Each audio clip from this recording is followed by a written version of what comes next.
Do you know that the cartels are sending all these drones all around the border, farther and farther into the country? That's what the Department of Homeland Security says, that they're like tens of thousands of Mexican drug cartel drones. Why?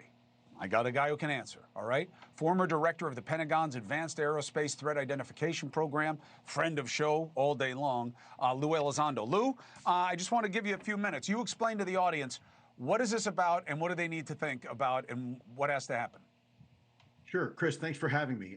First of all, I think it's important to note that this is a normal escalation.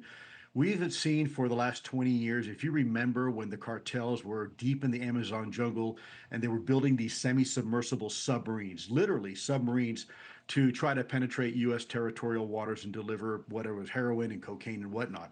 So we should not be surprised at all with the proliferation of drone technology that the cartels now in Mexico are using this technology to their advantage. And by the way, it's not just for the delivery of drugs such as heroin or methamphetamines, but it's also to conduct surveillance and reconnaissance of our border areas to determine our soft spot, to determine our weaknesses, to determine where our guards are, for example, and our Border Patrol agents, and then try to, if you will, circumvent some of that security to continue to provide drugs in this country illicitly.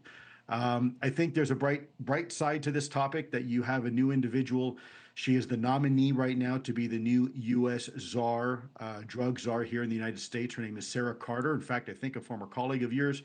She cut her teeth some time ago in Afghanistan, looking at the opium production, and then later in South America, and now on the border here in Mexico. But the cartel is very, very clever. And I think we saw what we're seeing, right, of course, in Ukraine with the weaponization of these drones. Thankfully, we have not seen that yet. I think the cartel is probably more interested in conducting illegal business than they are trying to hurt U.S. citizens with lethal drones. But it's really not a far stretch. This administration really needs to pay attention right now to the drone threat, and especially along the southern border right now with Mexico. Well, Lou, thank you for putting up the alert and giving us the context, and we'll stay on this story as we are the overall macro story of transparency on this issue. We know the government knows more than it's telling us, and it's only a matter of time. Don't lose too much weight, Lou. You're looking good. Don't get too thin, because that's when I attack. Hitting the gym like you.